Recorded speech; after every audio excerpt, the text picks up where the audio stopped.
Third City Council meeting. Madam Clerk, roll call, please. The record will reflect that all council members are present. All right. Before we go into closed session, do we have any public comments on agenda or non-agenda items? We do. My name is Adam Leverins. I've emailed all of you, so hopefully you are familiar with my position on some things. By now, I expect that each of you is aware of a report from Netzer and Associates, December 26, 2023, for offshore mooring appraisals. It concluded that rental rates for offshore moorings should compare at a 30 to 34% value rate as to slips in Balboa Yacht Basin. The Harbor Commission seems to recommend a 24% value comparison. Relating offshore moorings in price or value to real properties, real estate, or marina slips falls into the idiom of comparing apples to oranges.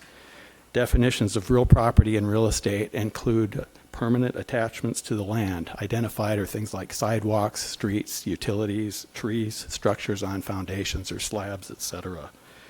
Given that we're comparing old iron train wheels or engine blocks sunk in the bay, attached by some chain to some floats for mooring purposes, in relation to slips which are attached to land, and local residential neighborhood land sales of $4 to $11 million, I contend that the 24 to 34% valuation comparisons are far too high.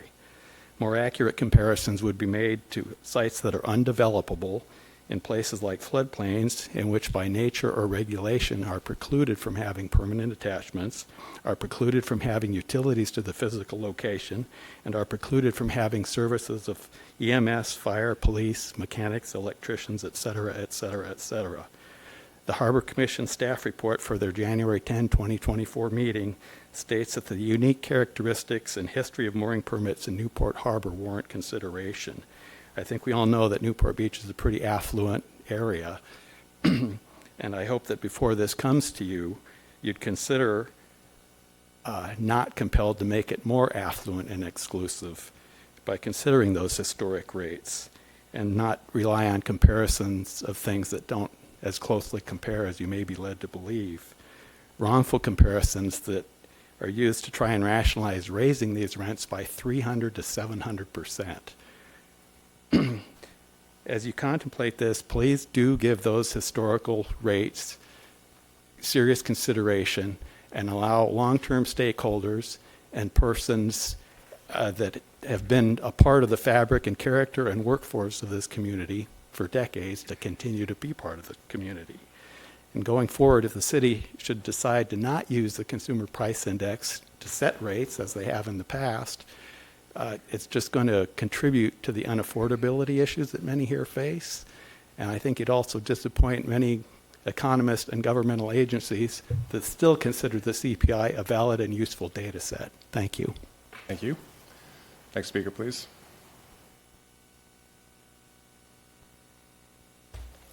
Hello, I'm Ida Wolf, and I came in because I go to Balboa a lot, and I was over at Balboa the other day, Irvine Market, and I had gone in, got some food, came out, and no tables and chairs. So I said, where are they? And they said, we have to have a permit. I said, a permit? I've been coming down here for years. So I asked them about the permit, and they said for beer, wine, whatever. I said, can't they just put a sign up, don't drink outside? Because I don't want to haul my lawn chair and my table to enjoy Balboa Island. And, that's a little island. People are all friendly, and it's been there for years. And I don't think they should have to pay a permit.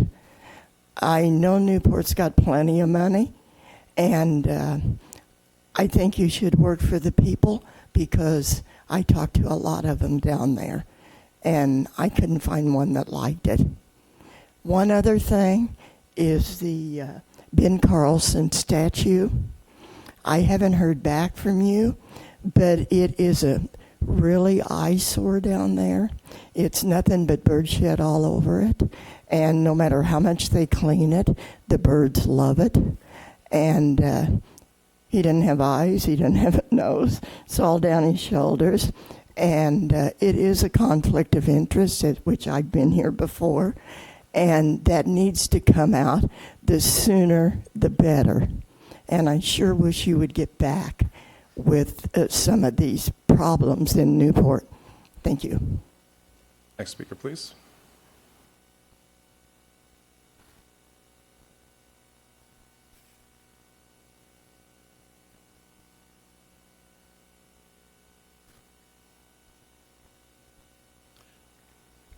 Good afternoon, Honorable Mayor, Honorable Council members, City staff.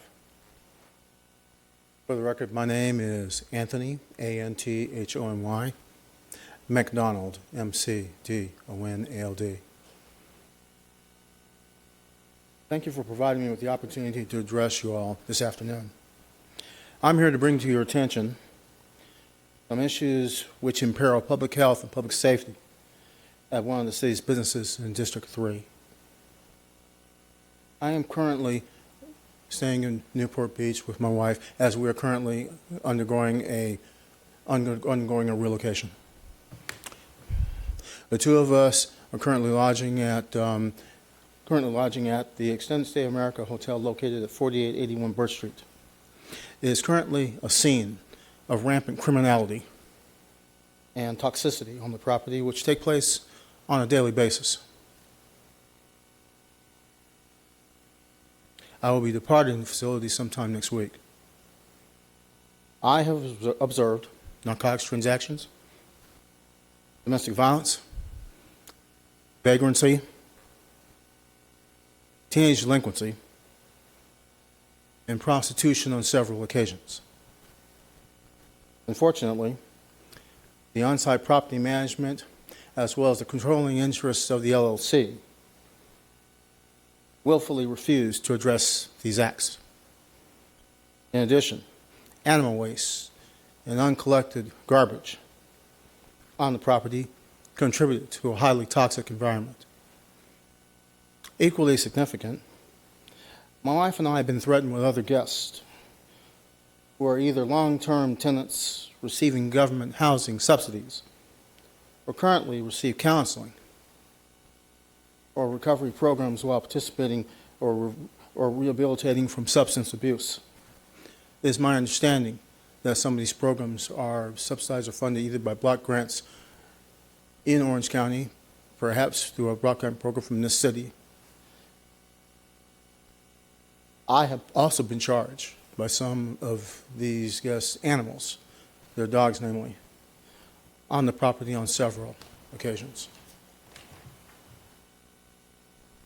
I respectfully request that the council investigate these conditions to determine any future actions which may address and remediate them to alleviate what might be, well, probably may be, an inherently dangerous environment at this property, and to explore the actions which may bring this business into compliance and acting in a professionally responsible manner. Thank you. Thank you.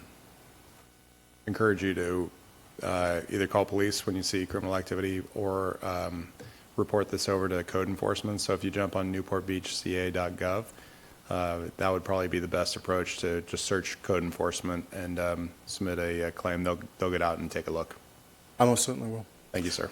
Thank you, Mr. Mayor. All right, next speaker, please. All right, we'll bring it back up. Mr. Harp, why don't you take us into closed session? Oh, okay, come on up. Anybody else's turn? I am curious as to what the city's actually doing for the homeless in the area. I've been on the streets now for 3 weeks with my family, and we've worked with your homeless outreach, we've worked with your homeless liaison, we've worked with CityNet, and we've worked with Be Well, and not one have been able to provide us with a single resource that has actually helped us.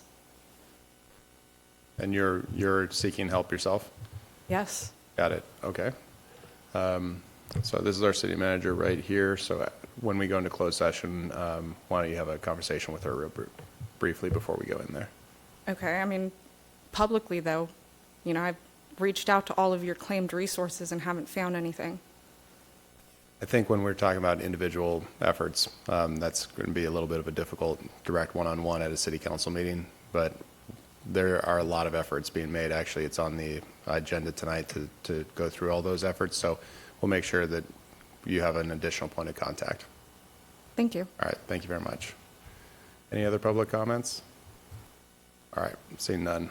Mr. Hart. Thank you, Mayor. The City Council will adjourn to closed session to meet with the City Manager and Human Resources Director regarding labor negotiations with the Newport Beach Professional and Technical Employee Association and the Newport Beach City Employee Association, as well as to meet with legal counsel regarding the possible initiation of litigation regarding one matter, as well as the Dorothy Palin will.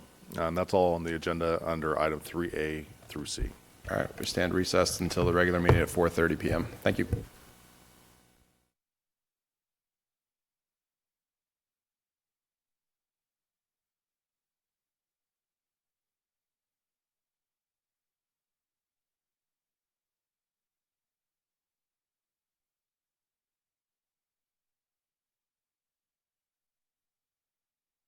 The January 23rd, 2024 regular meeting.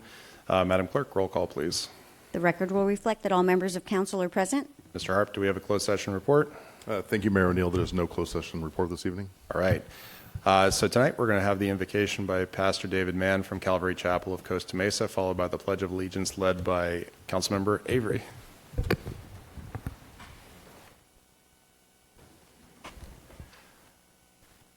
Father, we come before you at this time and we lift up our meeting. We pray for your blessing upon the matters that are before us and the decisions that will be made. We lift up, Lord, going into this new year, the entire city of Newport Beach, our council, the mayor, chief of police, fire captains, the Marine and Safety Department, Lord, all the operations of the city of Newport. We pray for all the residents that you'll keep us, Lord, under your protection, providence, and guidance into this new year.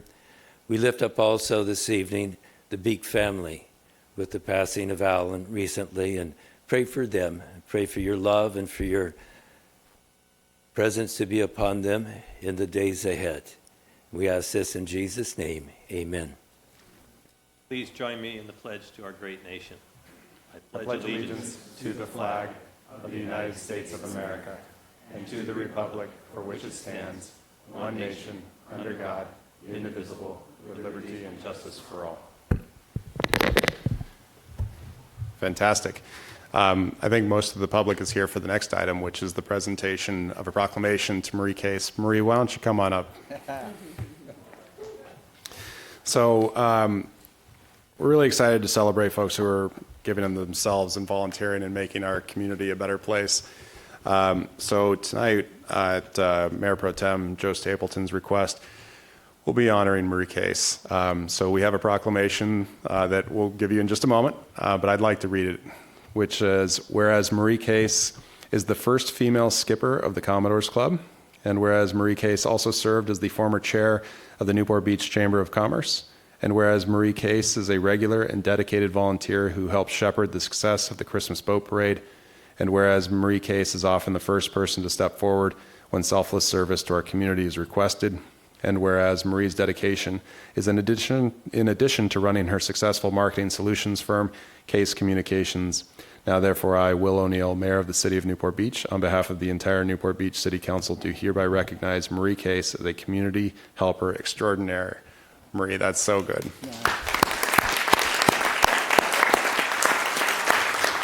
The Mayor Pro Tem has a couple of comments, and then you're welcome to speak if you'd like. When Mayor O'Neill brought this to the council a couple months ago, or when he took his position, you were the first person I thought of, Marie. And it's been an absolute pleasure serving with you in so many different capacities, and I consider you family at this point. But I just love what you do, and Newport Beach is lucky to have you. And this is what makes us Newport Beach, is that people like you are willing to step up and serve. And I just couldn't say thank you enough to your service to this great city. Thank you.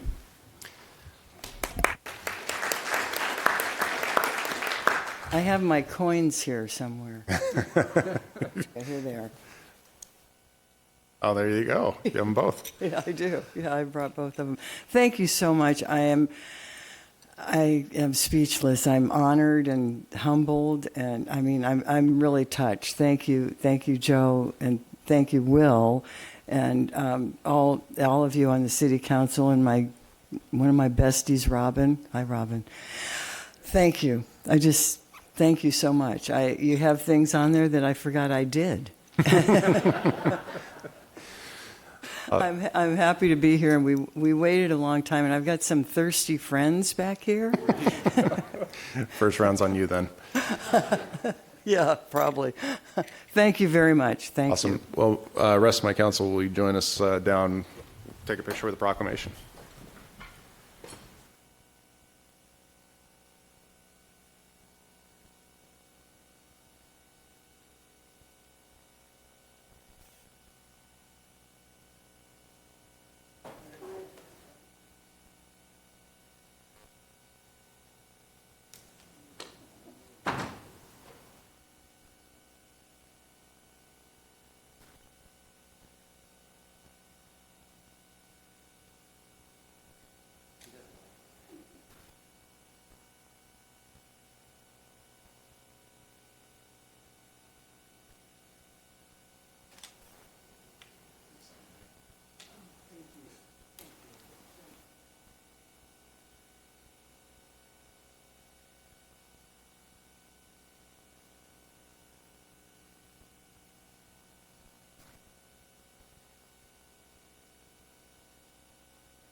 Congratulations, Marie.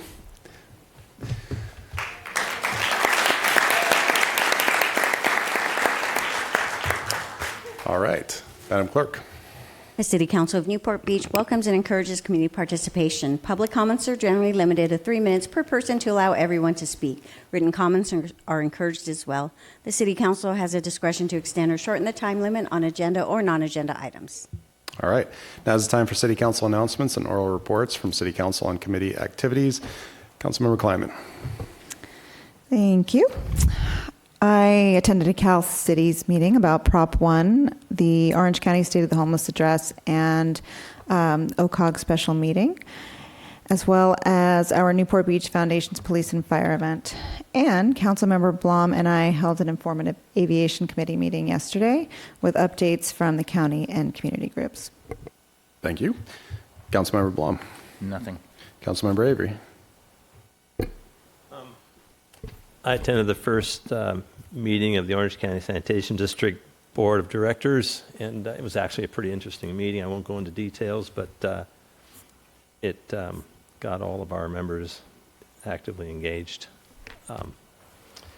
And something that's even more fun than that, I think we have a photo somewhere. As some of you may know, I served on the Harbor Commission for 5 years.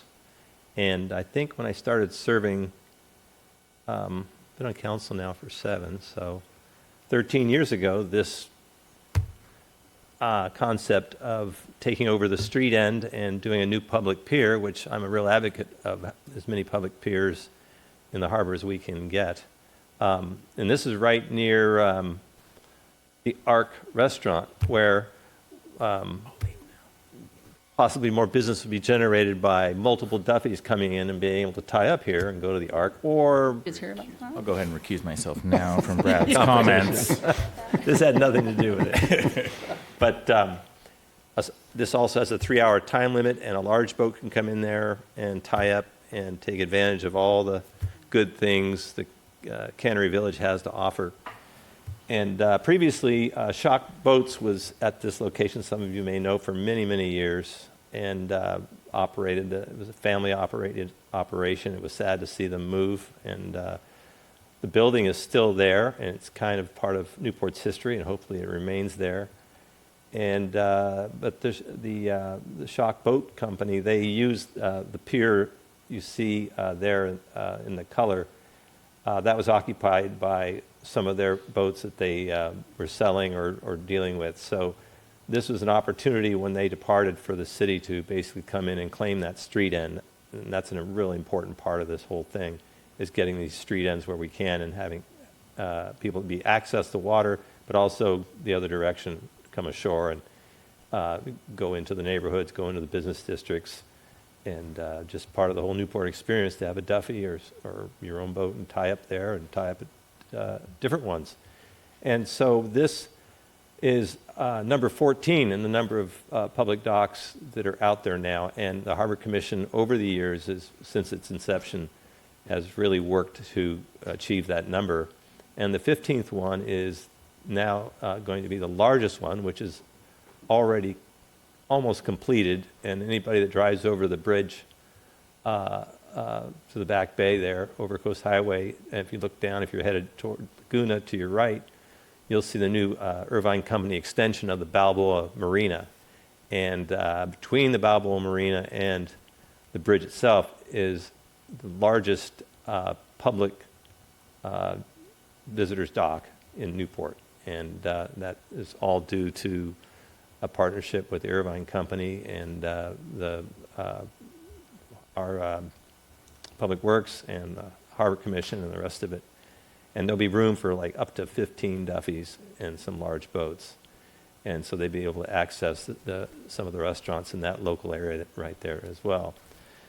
So it's a really good thing, and hopefully there'll be a few more to go.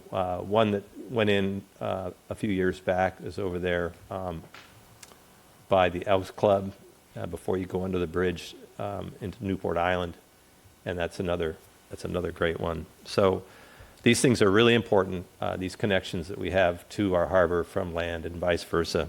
And so I'm really excited about that. And end of my report.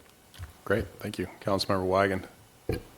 Yes, I actually have two things to mention. First, I wanted to thank Leilani Brown, our city clerk. She helped me yesterday with Troop 1377, the Girl Scouts troop. It was my first introduction to hosting. We had about 18 girls in the room here, and they all wanted to sit in your seat, Mr. Mayor. So we had to have votes multiple times on who was going to get to do that. But it was fun. It was robust. It kept me on my toes, and I got to discuss a lot of city topics. And they were a very engaging group of second graders. Our mayor has done this many times. In fact, he had my daughter when I think she was a first grader, so they might have been a little less courteous to you as this group was to me. But I left there after an hour exhausted. And it definitely puts your mind to what teachers go through every day. So I do have a new respect for my kids' teachers, because after leaving that for 1 hour, I was beat. And but I appreciate the mayor for doing that over the years, and I think I might be taking over that role when you're through, or maybe I can recruit you to join me on a few of these. But No. It's fun though. It is fun to see it in their eyes, and I hope we can shape their future interests in our city. So it was fun to do.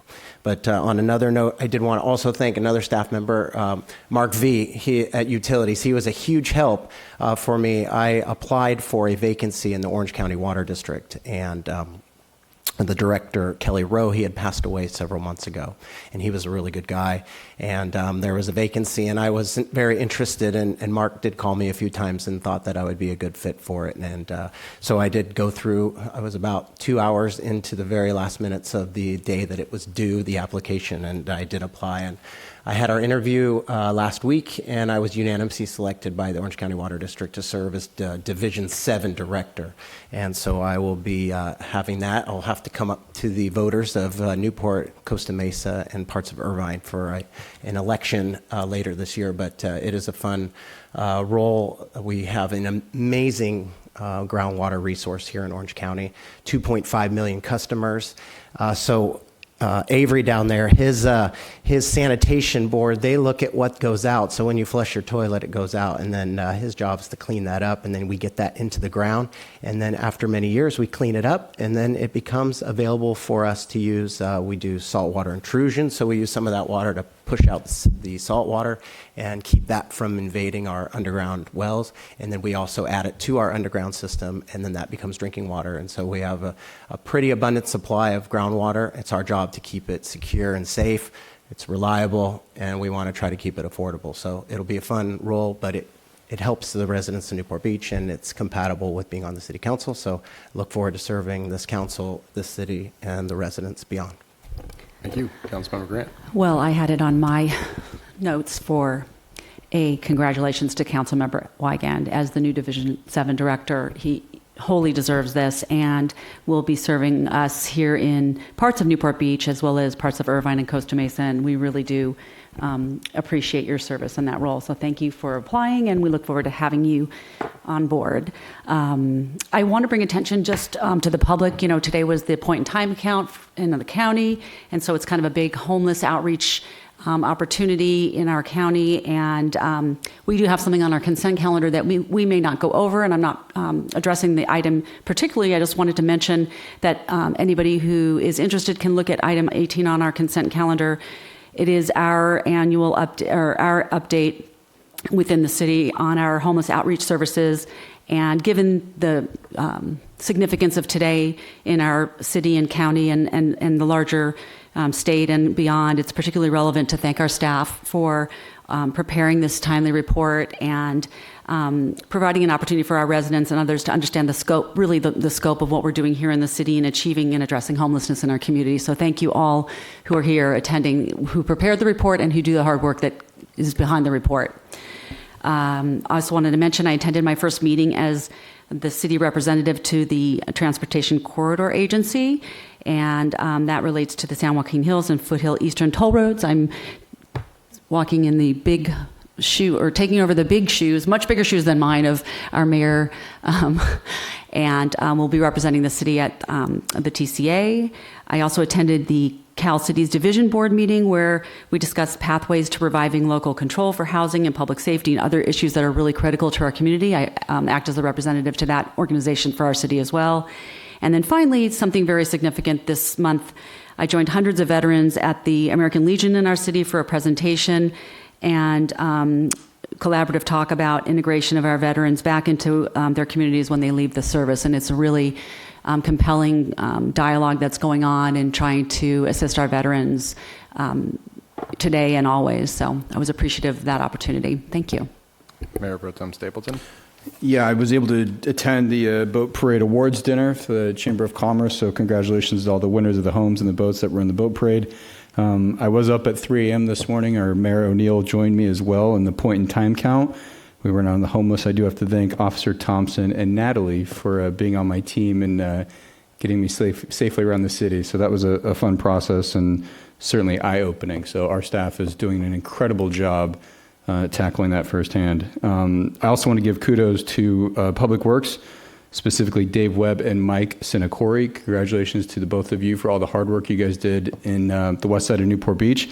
We finished the sand replenishment project, and there was some work still to be done that the city took over on the west side. So good job to you guys. I know that was a massive effort, and the residents are very pleased. So I also joined Councilwoman Kleiman with our Newport Beach Foundation and brought the TK Burger truck over to the police and fire and fed about 150 of our first responders. So that was a lot of fun.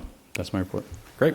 I was able to speak to the Corona Del Mar Residents Association about what I think the policy goals of the city will be in the upcoming year. I also attended the Oasis Sports Talk, which was a lot of fun. We had local legend Richard Dunn speaking. Point in time count, agreed. Appreciated the effort that Natalie has put into rounding up volunteers. I was on the team with Tara Finnegan and Paul Blank. And then, so appreciate the officers who went out with us as well. And then congratulations, Councilmember Wigand, on the OCWD board. That's a good one. All right, let's move into the matters which council members have asked to be placed on a future agenda non-discussion item. I've requested that the council consider conducting a study session to discuss whether the benefits of membership in the League of California Cities outweighs the downside of Cal City's consistent policy positions that contradict resolutions and priorities articulated by the City Council. I would point out that the request is a study session as opposed to an action item at this time. All in favor, raise your hand. That is unanimous, 7-0. Thank you. We'll now move into public comments on the, we'll move into the consent calendar at this time. Madam Clerk. This is the time in which council members may pull items from the consent calendar for a discussion. Those are items 1 through 18. Public comments are also invited on consent calendar items. Speakers must limit comments to 3 minutes. Before speaking, please state your name for the record. If any item is removed from the consent calendar by a council member, members of the public are invited to speak on each item for up to 3 minutes per item. All matters listed under consent calendar are considered to be routine and will all be enacted by one motion in the form listed below. Council members have received detailed staff reports on each of the items recommending action. There will be no separate discussion of these items prior to the time the City Council votes on the motion unless members of the City Council request specific items to be discussed and are removed from the consent calendar for separate action. Councilmember Kleiman. None. Councilmember Blum. Yeah, I have conflicts to announce on item 4 and 11 due to real property interest at 224 Marine, and item 8 due to a real property interest at 501 30th. Councilmember Avery. I have none. Councilmember Weigand. No. Councilmember Grant. None. Mayor Pro Tem Stapleton. I have none. And I have none. Do we have a motion, Mayor Pro Tem? Yeah, I'll move the consent calendar with the amendments to item number 1, the minutes, and the recusal by Councilman Blum on items 4, 8, and 11. Okay, do I have a second? Seconded by Councilmember Kleiman. We'll go out to public comment on the consent calendar. Mayor O'Neill, members of the council, my name is Jim Mosier. Consent calendar item number 3 is asking you to consider adoption of an ordinance whose title I think the clerk will read. The ordinance would say that the city is able to establish in the harbor its own pierhead lines that differ from those established by the federal government. It seems to be in conflict with state law to do that. Yet in the staff report 2 weeks ago, you were told that the State Lands Commission, who oversees such things, is fine with it. I would suggest it was not actually the commission, it was probably a staff person, and how they came to the conclusion it's okay to violate state law, I do not know. Item number 5 is a request to establish yet another ad hoc council committee, this one on technology for safety. My first comment is I take exception to Section 3 of the resolution, which says the committee will not be subject to the Brown Act. In my view, everything that the City Council members do has to comply with the Brown Act. And in Section 4, I think it's very strange that you are not setting a projected end date when you want the recommendation from this committee to come back to the council. I think it's normal to say that the committee will end when it has a recommendation, but normally to set some time frame in which you're expecting it, so it's surprising not to see that.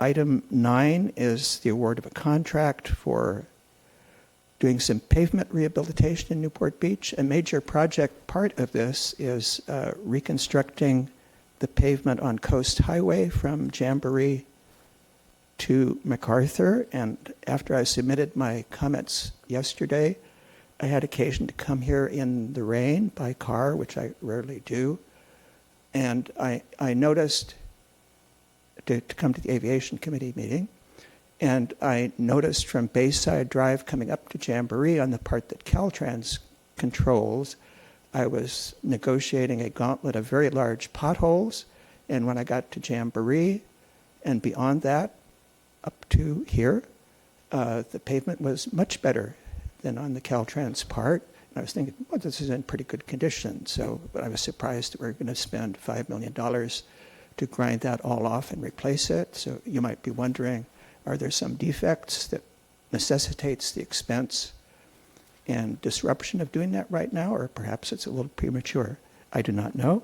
And then finally, item 19 on your consent calendar is the city's annual financial report. I always find interesting the statistical unaudited section at the end that provides lots of interesting information. On page 222, though, is a table that promises to show the assessed and actual value of the property in Newport Beach, and it's disappointed it doesn't show the actual value. And then on page 248, is a thing about water rates showing the 15 largest customers and how their bills that they pay, the revenue from them has changed in the last 9 years. If you look closely at it, you'll find it makes no sense. Thank you. Thank you. Next speaker, please, on the consent calendar. All right, bringing it back up. Mr. Harp, Jim makes a good point, actually, on item number 5, not having an end date. So I would, if it's okay with the mover and second, I'd like to have it 9 months, so essentially the end of October at the latest. The ad hoc would conclude. He makes a good point about an end date on the ad hoc. Is that okay? Yeah, so we'll add that it'll expire upon the recommendation or at the end of October of 2024. Yeah. Is that okay? Let's see. The mover, second. Okay, so that's incorporated in the motion. All right, any further discussion? Seeing none, let's go ahead and vote.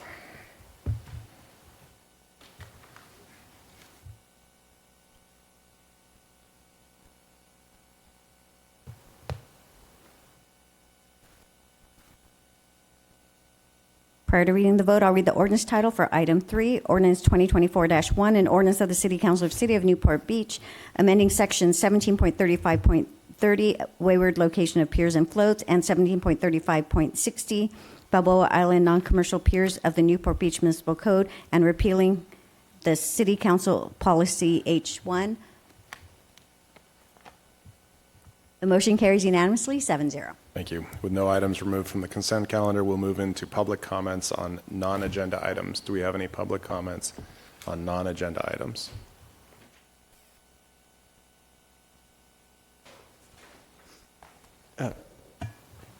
Mayor O'Neill, members of the council, my name again is Jim Mosier. I have something I've been meaning to comment on for a long time.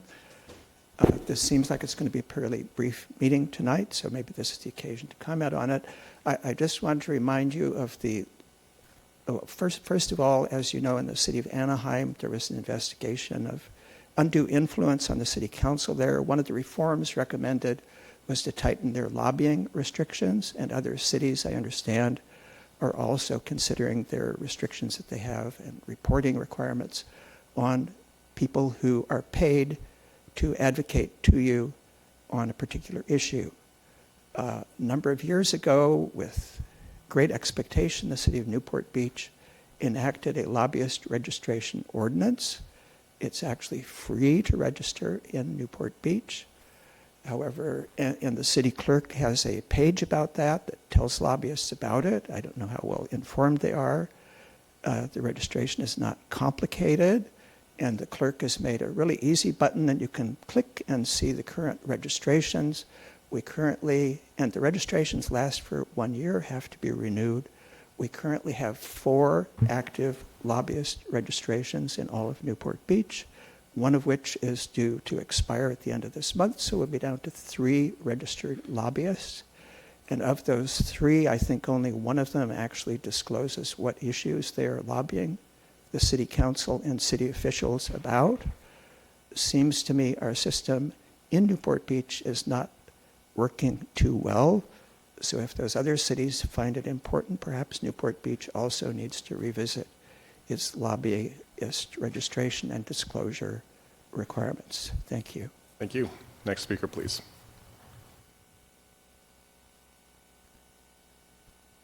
Hi, my name's Travis Hanning, and I'm here on behalf of my whole neighborhood to say thank you to all of you for your efforts, for hearing us. This is with regards to the sober living homes and the density issue that I have in our neighborhood. And we all feel like you have heard us and you've been taking action to help support us. My position on this, it is a public nuisance, but that's not what the problem is. It's truly public safety, and I really do think that is at stake here.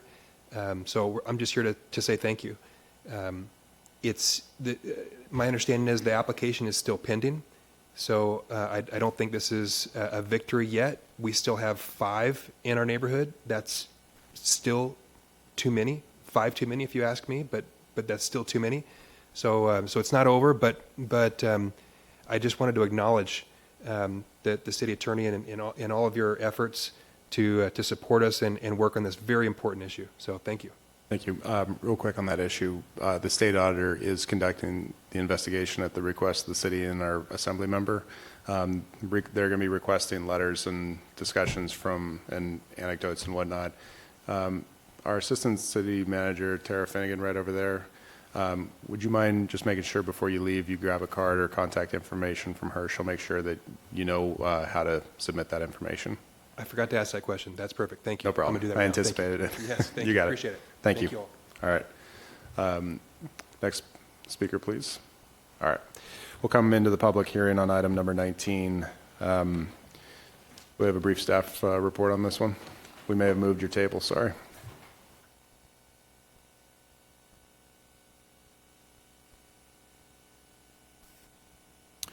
Good evening, Mayor O'Neill and City Council members. Assistant City Manager Simone Georges. With me is Jocelyn Perez, Associate Planner. This evening is a general plan amendment at 20 Corporate Plaza, which is the Baldwin and Sons Medical Office Building, where they're converting some garage space into medical office. Jocelyn does have a short presentation. The applicant is here and can make some comments to that. So I'm going to go ahead and let Jocelyn go ahead and do the presentation. Good evening, council members. Mayor O'Neill, my name is Jocelyn Perez. I'm with the Planning Division, and this public hearing item is for the Baldwin and Sons Medical Office project.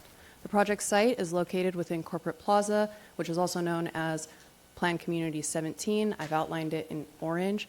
PC 17 is primarily general office buildings and served by shared surface parking lots. The project site, 20 Corporate Plaza, as shown on the right there, provides approximately 8,400 square feet of general office, which serves as the corporate headquarters for the home builders Baldwin and Sons. That's on the ground level, and it also provides a gated private 28-space subterranean parking garage. I've outlined the entrance to that parking garage in yellow. While the building was constructed within the last 10 years, the building owners always anticipated doing a future addition, adding additional floor area to this building. So they designed the building with this extra parking garage in anticipation of providing the required parking when a project did come forward to add this additional floor area. Which brings me to the proposed project. The applicant is requesting to convert a portion of this underground parking area into an approximately 5,100 square foot medical office.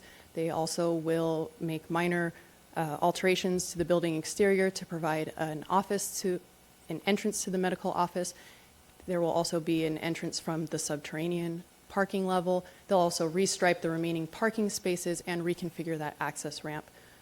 The project itself is relatively straightforward, but it requires 4 different approvals that I'll just give a really brief overview of. First is the general plan amendment. While there is some unbuilt intensity left within this area known as Anomaly 34, it's not enough to build the project as proposed, so the applicant is requesting an increase of approximately 2,700 square feet of development intensity. Otherwise, the project is consistent with the general plan, as this regional commercial office land use typically allows for medical office. The project was analyzed against the past 10 years worth of general plan amendments consistent with the city's charter section 423. No thresholds were exceeded. No vote of the electorate is required for this project. And there is a more thorough breakdown of that analysis provided in the staff report, which is on page 19-5. The second required approval is an amendment to the PC 17 development plan. It's to increase the intensity the same as the general plan amendment, and also to add medical office as an allowed use for the building site. The third approval is a conditional use permit to waive a portion of the required parking for this medical office. Per code, the office needs 20 parking spaces. However, due to the site constraints, it can only provide 16. Therefore, it's deficient 4 parking spaces. The applicant retained a parking consultant who attempted to forecast the peak parking demand for that shared parking pool of Corporate Plaza and found that at the maximum, the peak parking time, only 73% of that shared parking pool is occupied, meaning that it should be able to accommodate any potential spillover from the proposed project, and sufficient parking is available. The study was reviewed and accepted by the city traffic engineer. The last approval required for this project is the approval of a development agreement. The Newport Beach Muni Code requires a DA whenever a project includes a legislative act and introduces new non-residential floor area within statistical area L1. The applicant has agreed to pay a public benefit fee of $14 per square foot of the general plan amendment increase for a grand total of approximately $38,000, and this locks in their project for a 5-year term.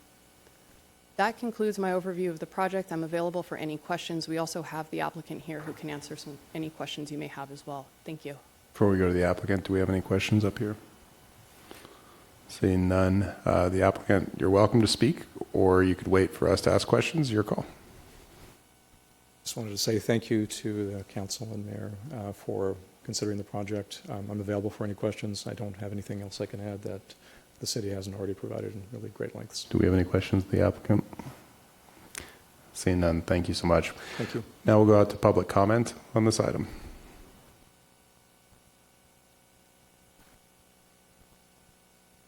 Mayor O'Neill, members of the council, my name one more time is Jim Mosier. And as I explained in writing, I think the staff is being a little too glib with the finding of consistency of this with our charter section 423, although this correct analysis is extremely murky. As you know, charter section 423, also known as green light, is not a no growth measure, it is a slow growth measure, which affords to the council a chance to amend the general plan over every 10-year period. In each of the many 60 or so statistical areas of the city, the council is allowed without voter consent to add 40,000 new square feet to each of those statistical areas of commercial development, 100 new residences to each of those. The general plan for Newport Center, statistical area L1, was attempted to be amended last fall in November to add a hotel at the tennis and now tennis and pickleball site. But as I pointed out in writing, what you actually amended the general plan was only to change 24 tennis courts to 4 tennis courts and 14 pickleball courts. I don't know if you're planning to go back to correct that, to add the hotel. The hotel has never been in the general plan. When that gets added, and green light is triggered not by promises of something being consistent with the general plan or findings of the city council that it's already somehow in the general plan. It is not currently in the general plan, never has been in the general plan. When it is added, it will be adding at least 41,000 square feet, which requires voter approval. And then this would be on top of that, which would mean you've already exceeded your limit, so you would not be able to add this part. And if you do it in the other order, I guess it's okay to add this now. But the vote to add the new hotel needs to come up sometime. So that's not showing in the table. And I, of course, could mention another thing that is a big addition to the Newport Center statistical area that does not currently appear in the general plan is the massive Ritz-Carlton residences at the Vea Hotel, which also has never been added, so it's never triggered a green light analysis. Both of those require a vote of the people. Thank you. Thank you. Next speaker, please. All right, seeing none. Come on back. Any questions, comments, motions? So moved by Councilmember Blom, seconded by Councilmember Avery. Any further discussion? All right, let's go ahead and vote.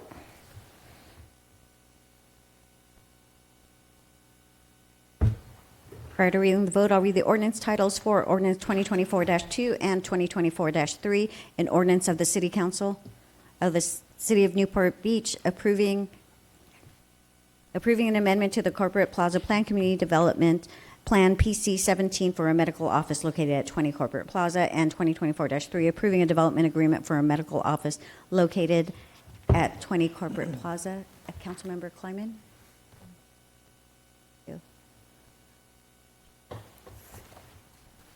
The motion carries unanimously, 7-0. Thank you. Madam Clerk.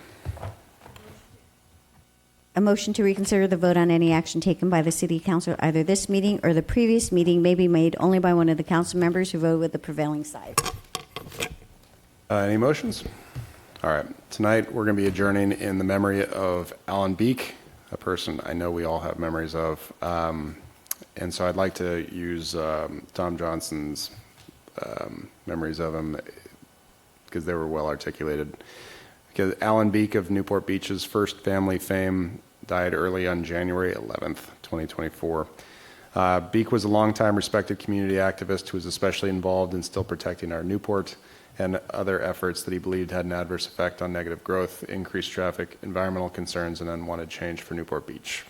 Alan, who shared a January 23rd birthday with his deceased brother Bart, would have turned 97 today. He is survived by his wife Jean Cohen Beek and daughters Elizabeth Beth Beek Blackford of Palm Bay, Florida, and Catherine Beek of Fresno. When asked about plans for service, Beth shared that a family birthday celebration has been celebrated annually in January and that this year the gathering might turn into something special. Godspeed to Alan. We stand adjourned.